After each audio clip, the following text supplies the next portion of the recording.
강권하시는 사랑에 이끌리라 라는 제목으로 하나님의 말씀 선포하도록 하겠습니다. 열 손가락 깨물어 안 아픈 손가락이 없다라는 말이 있습니다. 들어보신 적 있으시죠? 당연히 열 손가락 깨물어 보면 다 아픕니다. 하지만 그런 뜻이 아니죠. 자식을 둔 부모님들에게 어떤 자식도 소중하지 않은 자식이 없다는 뜻의 속담입니다. 정말 그렇습니까? 여러분 편애 없이 자녀들 잘 기르고 계십니까? 어떻게 해야 되죠? 네. 어떠시죠? 예, 사실 사랑하는 마음이야 다 같지 않겠습니까? 하지만 유독 손이 좀 많이 가는 애들은 있는 것 같습니다. 예, 저도 이제 아들이 2명 있고 이제 사모기가 곧 나오는데요. 이제 사모기 셋째가 나오는데 이제 손이 좀 더 많이 가는 녀석은 있습니다. 그죠?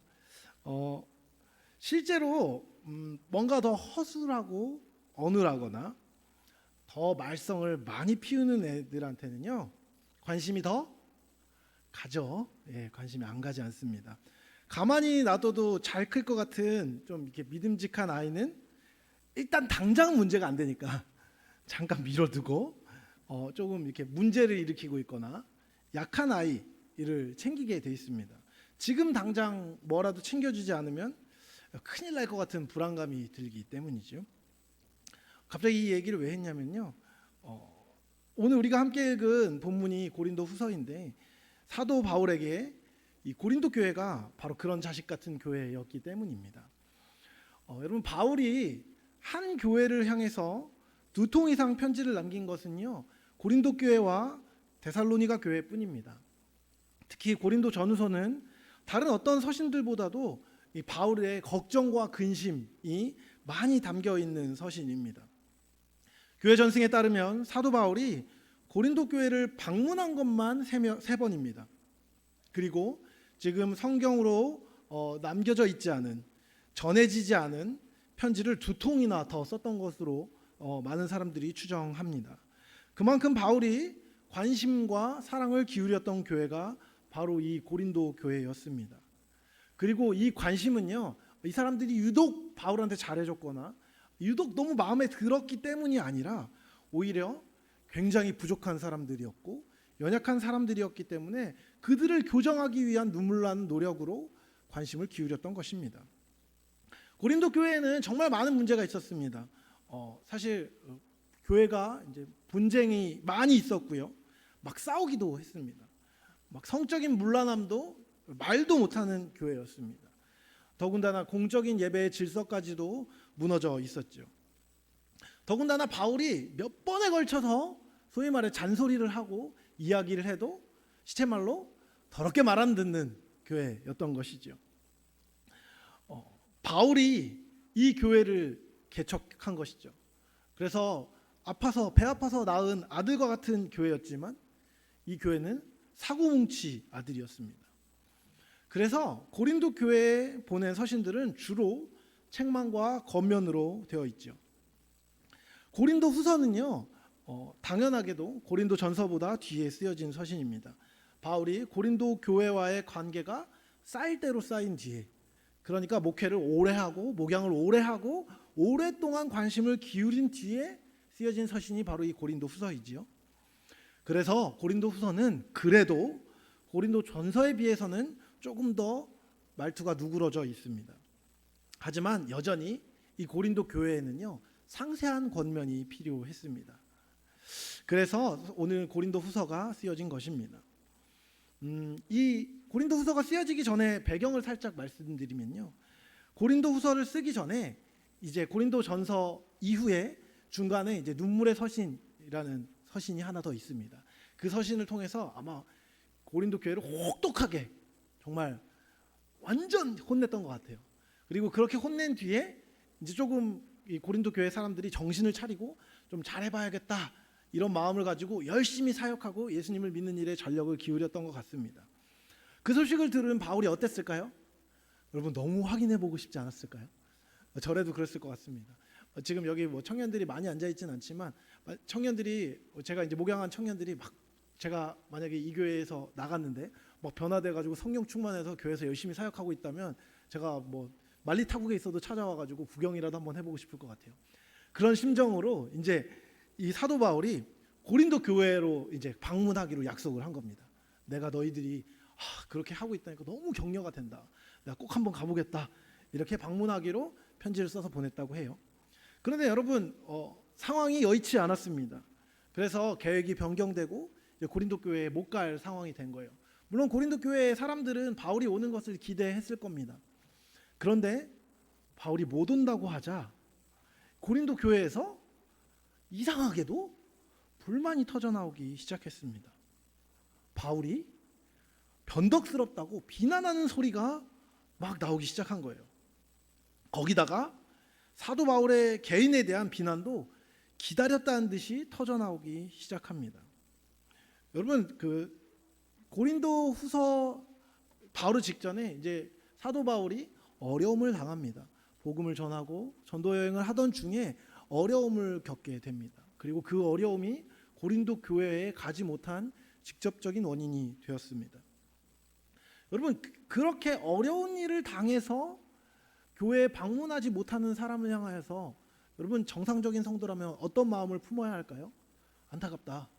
기도하고 함께 사역하고 동역하고 마음을 다해서 도와야겠다라는 생각을 해야 되는데 고린도 교회의 사람들은 그러지 않았습니다. 고린도 교회의 몇몇 사람들은 사도 바울이 하나님의 일을 하고 복음을 전하는데 왜 순적하게 일이 이루어지지 않느냐며 비난했습니다. 그가 하나님의 인도하심을 제대로 받고 있다면 도대체 왜 그렇게 고난을 받아야 하는가라는 질문을 쏟아내기 시작한 것이죠. 그가 왜 그렇게 말 그대로 일이 되지도 않고 뭐 하나 되는 일이 없이 그렇게 고생하고 있나? 하나님의 일을 하고 있는데 그렇게 고생하는 게 맞냐? 아닌 것 같다. 뭔가 죄가 있을 거다. 뭐가 잘못이 있을 거다. 뭐가 캥기는 게 있을 거다. 뭐가 뒤가 구린 게 있으니까 하나님이 일을 막으시는 거 아니냐라고 사도 바울을 비난했다는 것입니다. 여러분 이 비난에 대해서 어떻게 생각하십니까? 여러분 그 소식을 들은 바울은요. 그 비난을 하고 있는 그 오해를 하고 있는 고린도 교회 사람들의 생각을 바로잡아야 할 필요가 있었습니다. 그리고 그들을 향해 설명하는 내용이 오늘 읽은 본문의 말씀입니다. 여러분 바울을 비난했던 그 일부 고린도 교회의 성도들의 생각 안에는 명확한 가치 판단이 있었습니다. 뭘까요? 하나님이 인도하시는 일이라면 방해가 없어야 된다는 겁니다. 한 큐에 돼야 된다는 겁니다. 한 번에 돼야 된다는 겁니다. 원하는 목표가 그 사람들이 원하는 방식으로 이루어지면 그게 하나님이 주관하신 일이라는 판단이 그들의 생각 안에 있었던 것입니다.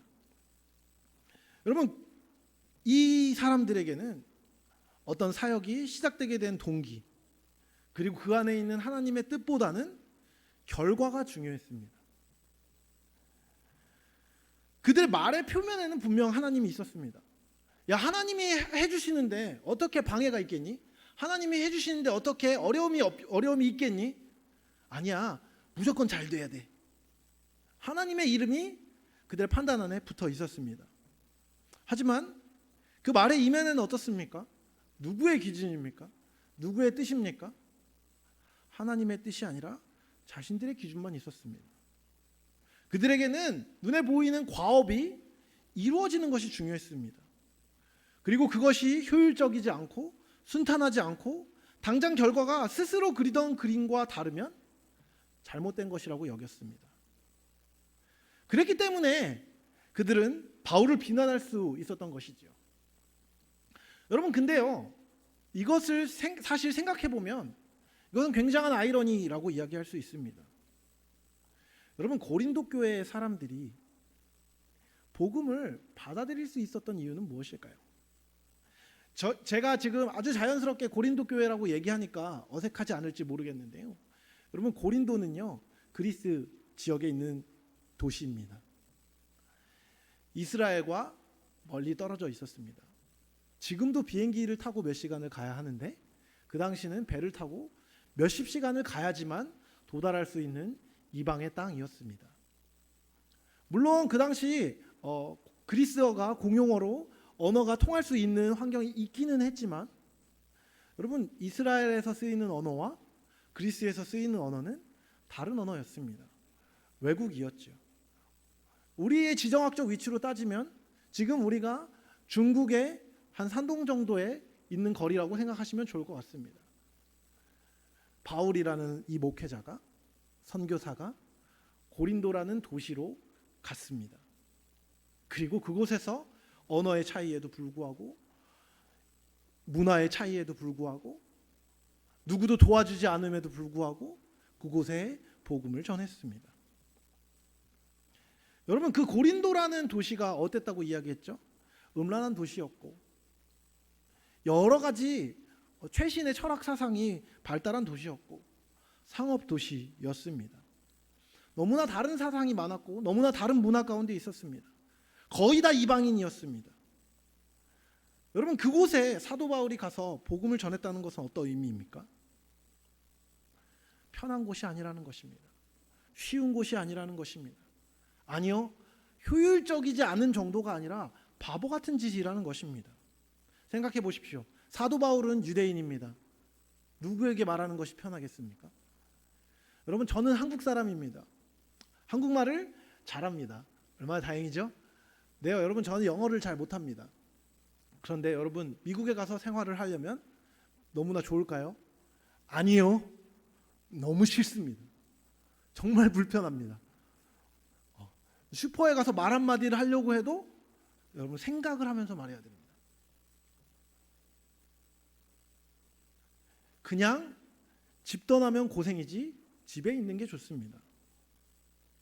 여러분, 외국에서 선교하는 것과 국내에서 전도하는 것 중에 어떤 것이 더 편할까요? 어떤 것이 더 편리할까요? 어떤 것이 수고를 더 들여야 할까요? 매우 간단한 산수입니다. 다른 문화, 다른 사상, 다른 언어, 너무나 먼 곳, 어떤 기반도 없는 고린도라는 도시와 비슷한 언어, 비슷한 문화, 비슷한 종교, 비슷한 맥락, 유대인, 어느 사람에게 복음을 전하는 것이 사도 바울에게 더 편했을까요? 어떤 것이 더 많은 열매를 맺을 수 있었을까요? 아마 모르긴 해도 후자였을 것입니다. 고린도 교회가 복음을 받아들일 수 있었던 이유는 그들이 복음의 풍성함을 누리고 구원의 아름다운 소식을 듣고 이제 구원받을 수 있게 되었던 이유는 무엇입니까? 사도 바울을 비롯한 그리스도인들이 비효율을 감수하고 헌신했기 때문입니다.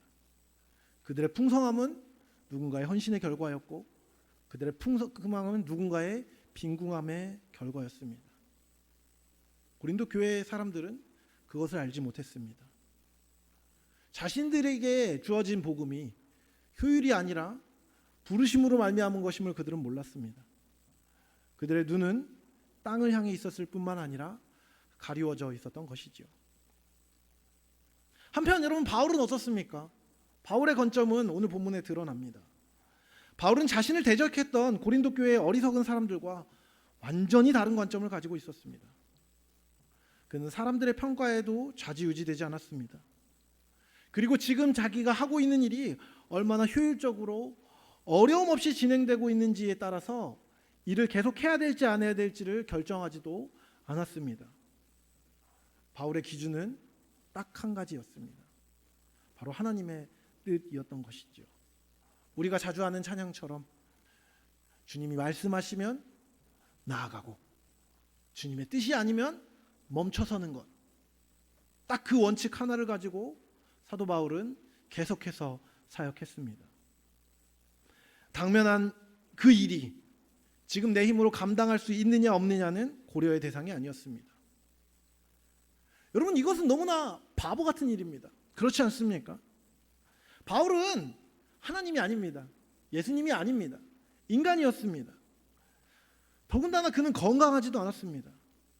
많은 고질병과 연약함을 갖고 있었습니다.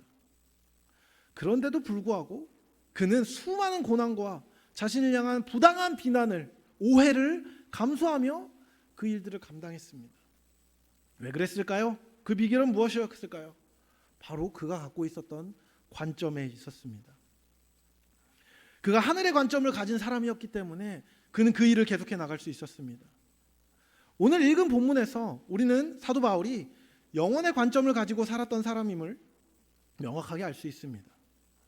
그는 주님을 기쁘시게 하는 것이 영혼에 속한 것이고 중요한 것임을 인식하고 있었습니다. 그는 이 땅에서의 고난보다 장차 하늘에 있을 심판과 영원한 삶, 죽음에 대한 관념을 완벽하게 가지고 있었습니다. 9절과 10절을 우리가 한 목소리로 함께 읽어보도록 하겠습니다. 함께 읽겠습니다. 시작. 그런즉 우리는 몸으로 있든지 떠나 있든지 주를 기쁘시게 하는 자가 되기를 힘쓰노라. 이는 우리가 다 반드시 그리스도의 심판대 앞에 나타나게 되어 각각 선악간에 그 몸으로 행한 것을 따라 받으려 함이라. 여러분, 사도 바울이 몰두했던 것은 무엇입니까? 주님을 기쁘시게 하는 삶입니다.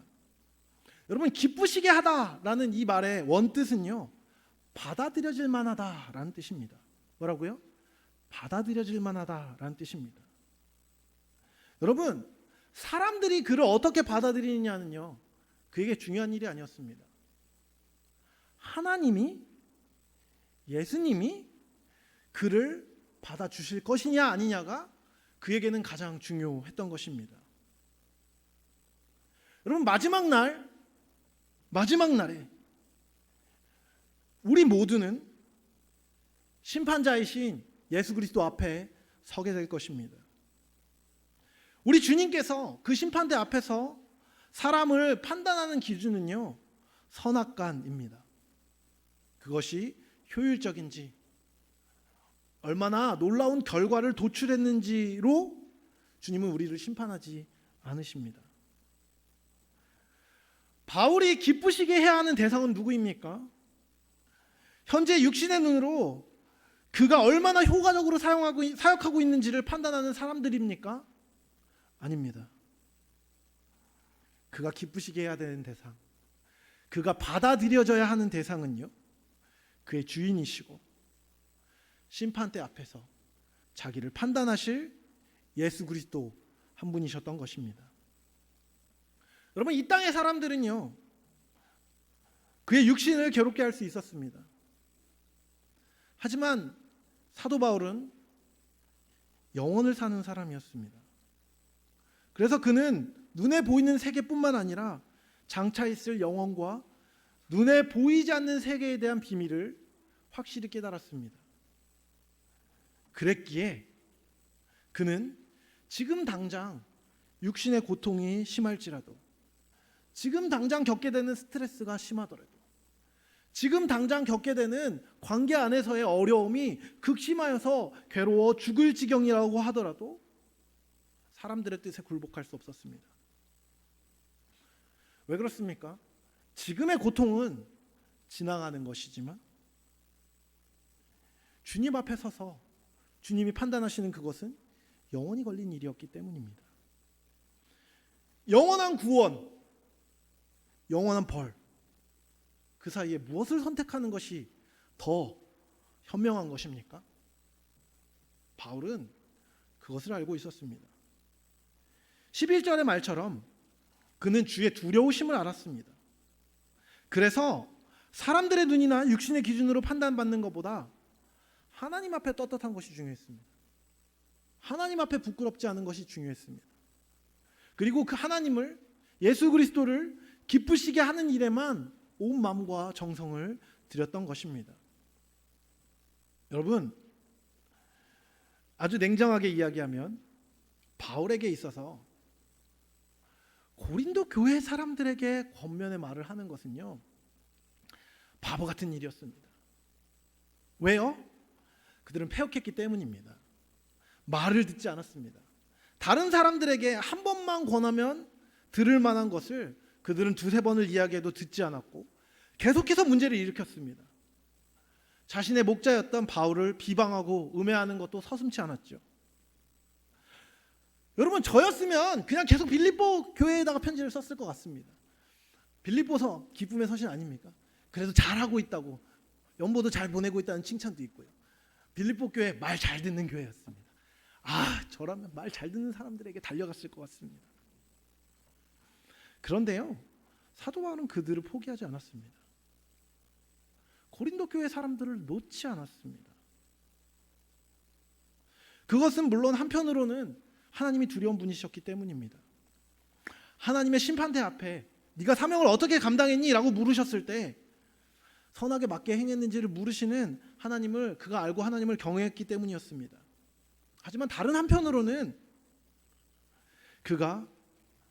어쩌면 그거보다 더 큰 이유는 그가 겪은 예수 그리스도의 사랑 때문이었습니다. 그리스도의 사랑이 바울과 그와 함께하는 사람들을 강권하셨습니다. 잃어버린 자들을 찾기 위해서 가장 패역하고 연약하고 교활하고 죄 많은 그 얄궂은 영혼을 구원하기 위해서 오신 예수님의 그 사랑이 사도 바울을 강권하셨던 것입니다. 우리 주님은 모든 사람을 대신해서 죽으셨습니다. 그 죽음은 15절의 말씀처럼 자기 자신을 위한 이기적인 삶을 버리고 예수 그리스도를 닮아 하나님의 뜻을 이루며 그 뜻에 순종하며 살게 하기 위한 것이었습니다. 그분의 사랑은 모든 것을 내어주고 모든 것을 얻는 놀랍고 크고 이해할 수 없는 신비한 사랑이었던 것입니다. 여러분, 근데 그 사랑이 사도 바울과 무슨 상관이 있습니까? 그 사랑이 가장 필요했던 사람이 바로 사도 바울 자신이었던 것입니다. 바울 자신이 그 고린도 교회의 교인과 다르지 않은 사람들이었기 때문입니다. 그는 영원한 벌을 받을 자리에서 영원한 생명으로 옮겨지는 은혜를 받았습니다. 그는 소망 없는 사람이었습니다.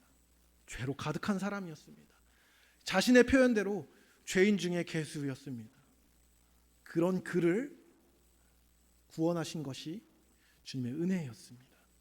그 은혜를 그는 가슴 깊이 경험했습니다. 그랬기에 사도는 상대방이 고린도 교회 사람들이, 그 성도들이 아무리 패역하고 자신을 적대하고 비난해도 그들을 포기할 수 없었습니다.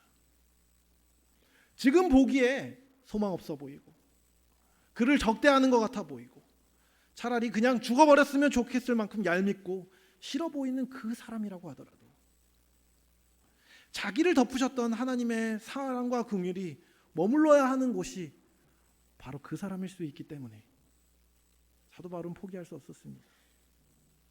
하나님이 그 영혼에게 자신을 통해 일하기를 원하셨을 때 그가 그것을 외면했다는 책망을 그는 피해야 했습니다.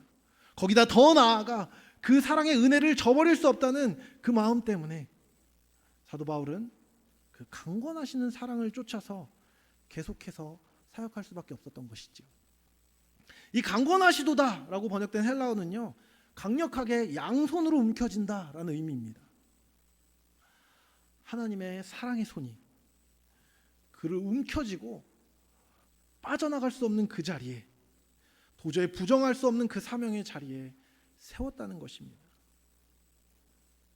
그가 자기 소망을 따라, 자기 기준을 따라, 효율을 따라 행했다면 이 일은, 고린도 교회를 권면하는 일은 진작에 그만뒀어야 하는 일이었습니다. 하지만 하나님의 강권하시는, 포기하지 않으시는 그 사랑의 소망에 이끌렸던 사도 바울은 사명을, 사역을 포기할 수 없었던 것이죠. 여러분, 우리는 어떠합니까? 사도 바울의 이 모습을 보면요, 사실 많은 것을 생각할 수밖에 없습니다. 모든 사람이, 모든 성도들이, 모든 그리스도인이 사도 바울과 같으면 좋으련만, 사실 우리들의 삶에 이렇게 번거로움과 비난을 감수하며 하나님을 향해 사는 것은요, 그 분량은요 너무나 적습니다.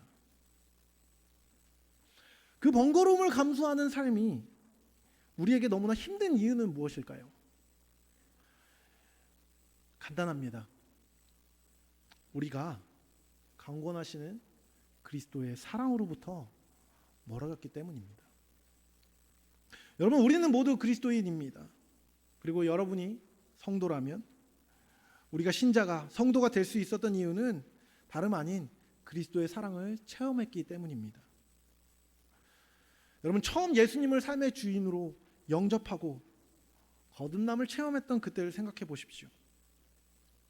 그 감격이 우리로 하여금 이전의 삶을 떠나서 그리스도를 따르는 삶의 방식을 선택하게 했을 것입니다. 그리고 기꺼이 시간을 내어 말씀을 듣고 기도할 수 있는 은혜의 자리를 찾았을 것입니다. 왜 그렇죠? 주님을 사랑하기 때문입니다. 기쁨이 있기 때문입니다.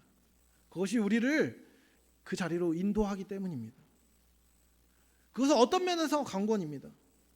그리스도를 향한 우리의 사랑은요, 우리를 하나님을 향한 삶으로 밀어붙입니다. 그래서 여러분, 세상 사람들이 쉬거나 놀고 있는 이 수요일 저녁에도 기꺼이 시간을 내 하나님을 예배하는 자리로 나올 수 있게 되었습니다. 어려운 와중에도, 효율이 보이지 않는 가운데도, 비난을 받는 와중에도, 아픈 와중에도, 고통 가운데 있는 와중에도 우리는 신앙을 지키고 이 땅에서 그리스도인으로 살게 됩니다. 그 원동력은 무엇입니까? 바로 하나님의 사랑입니다. 우리는 실로 사랑할 때의 번거로움을 감수할 수 있는 것입니다. 여러분, 번거로운 것 하는 거 좋아하시나요? 귀찮은 일입니다. 하지만 사랑이 그 번거로움을 정말 기쁘게 할 수 있습니다. 사랑이 있다면 누가 뭐라고 비난해도 웃음이 할 수 있는 것이죠. 사랑하는 사람과의 관계를 한번 생각해 보십시오. 사실 제가 젊은 시절에 전도사로 사역할 때 사랑이 정말 바보 같은 짓을 하게 하는구나라는 것을 깨달은 한 에피소드가 있습니다. 저 말고 제 옆에서 사역하시던 한 전도사님이 계셨습니다. 제 얘기가 아닙니다. 한 전도사님이 계십니다. 근데 그 전도사님은 아동부 사역을 하셨어요. 그래서 아동부 사역을 하셨고, 이제 그 교회에서는 아동부 사역을 하고 나면 오후 예배까지는 이제 시간이 좀 있었습니다.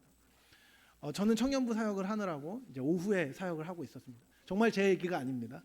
그래서 근데 그 전도사님이 갑자기 그 어린이 예배를 딱 끝내고 나서 어디를 막 가는 거예요. 뭐야? 막 이러고 있었습니다.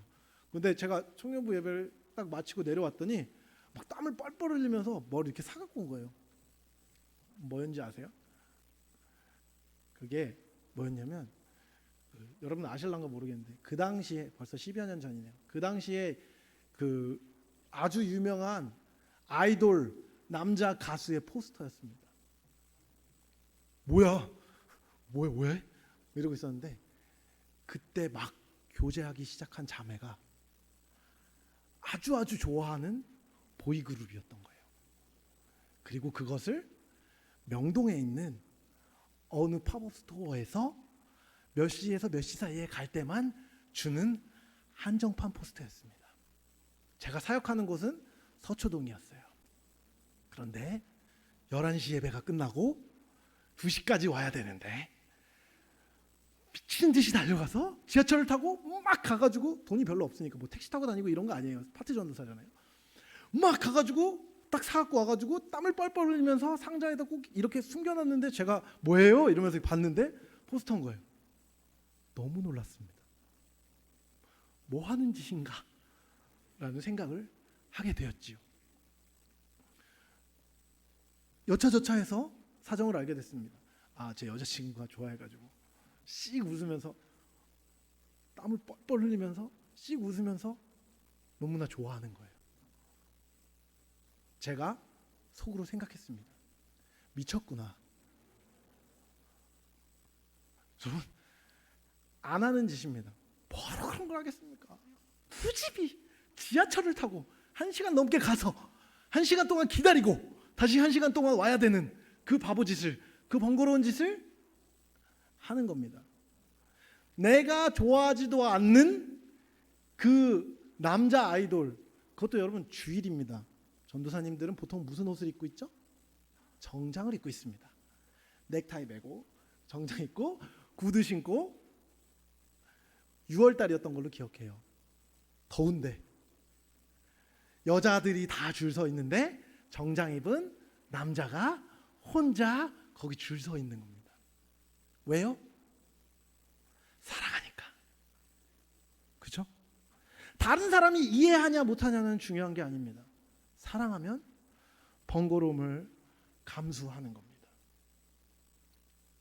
여러분, 우리가 이 땅에서 예수 그리스도가 원하는 기준으로 살지 못하는 이유는 무엇입니까? 그 기준을 알지 못하기 때문입니까? 여러분, 적어도 이 자리에 앉아 계신 분들은요, 예수님이 뭘 기뻐하시는지에 대한 이론적인 지식을 갖고 있습니다. 모를 리가 없습니다.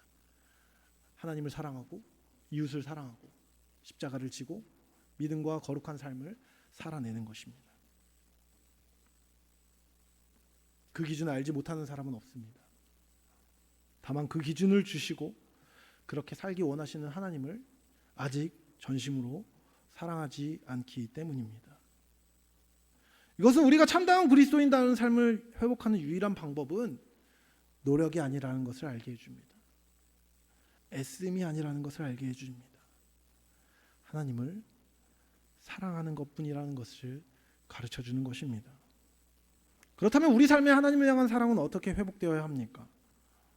우리를 향해 먼저 사랑하신 하나님의 사랑을 다시금 깊이 알아야 합니다.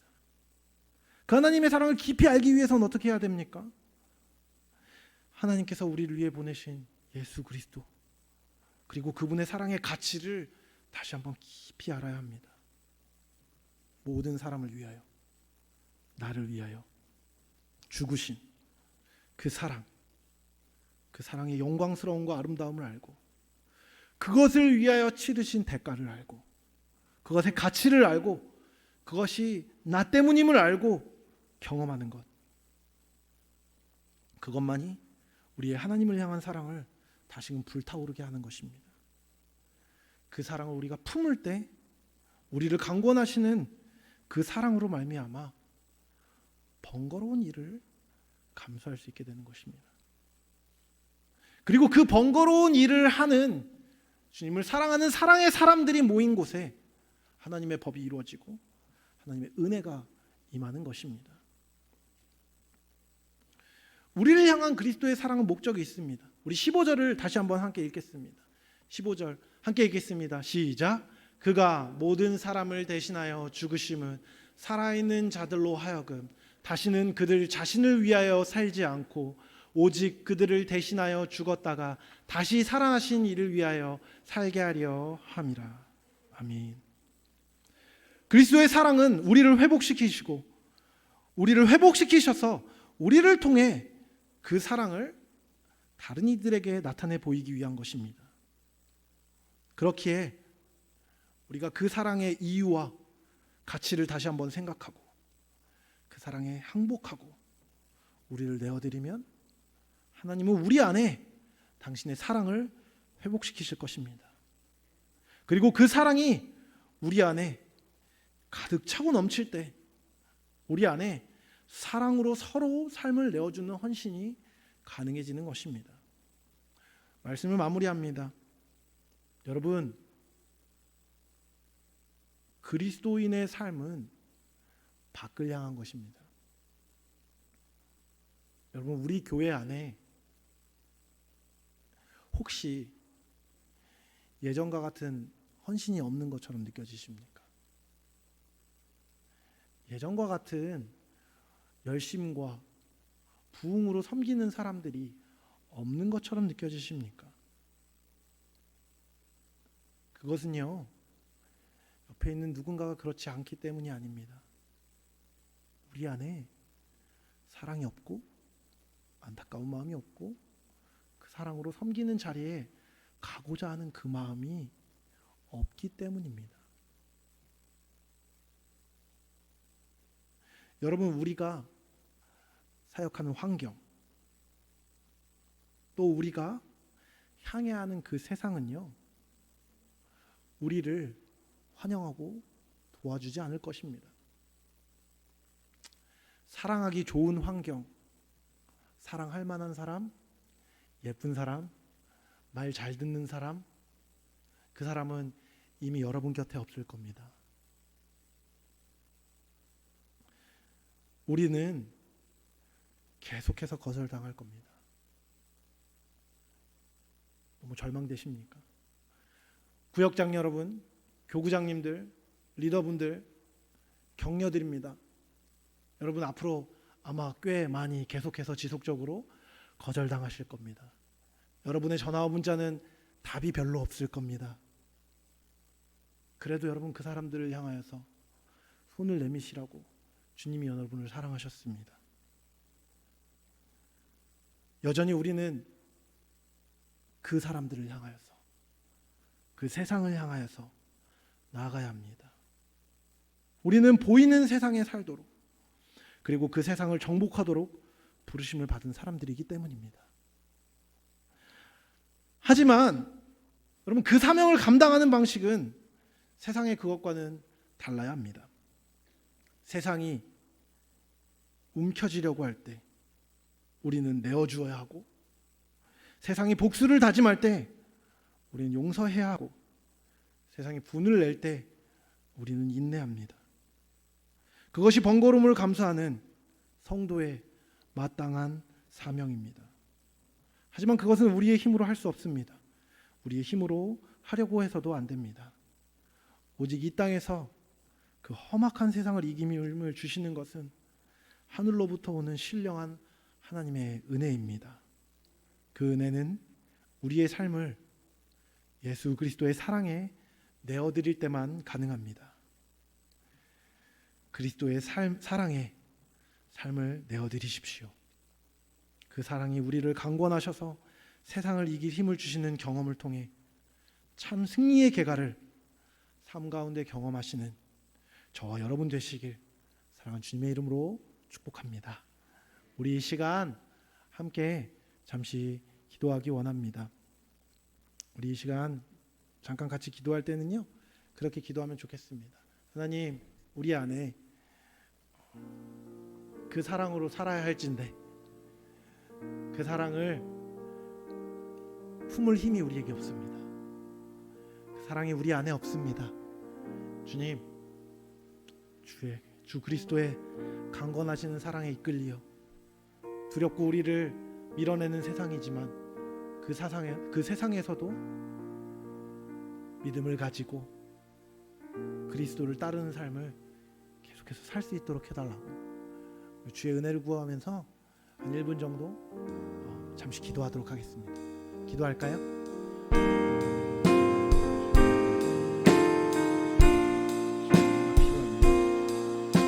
주님, 우리가 영원한 것을 바라볼 줄 아는 사람이 되게 하여 주시옵소서. 참된 가치, 우리를 향해 사랑하시는 그 예수 그리스도의 사랑이 내어드리는 삶이 되게 하여 주시옵소서. 옳고 그름을 따지며 효율을 따지며 무엇이 더 괜찮은지 계산하고 다른 사람하고 비교하고 두려워하는 것이 아니라 사랑으로 모든 것을 감수하고 사랑으로 모든 것을 이겨내고 그 사랑에 이끌려 참된 삶을 살아내는 것이 우리가 되게 하여 주시옵소서. 그 사랑에 이끌려 담대함으로 주님 앞에 나아갈 수 있도록 주의 은혜를 베풀어 주시옵소서. 하나님, 오늘도 우리에게 당신의 사랑을 부어주시어서 우리로 주의 진리를 행할 수 있게 도와주시옵소서. 세상은 여전히 약하고 강하고 우리는 연약하지만 주의 사랑에 붙들리고 주의 능력에 붙들릴 때 우리가 모든 것을 넉넉히 이겨낼 수 있을 줄로 믿습니다. 우리를 인도하시고 함께하여 주시옵소서. 예수님의 이름으로 기도합니다. 아멘. 우리 말씀을 기억하시면서 주님의 은혜를 구하며 아무것도 두려워 말라 함께 찬양하며 나아가겠습니다.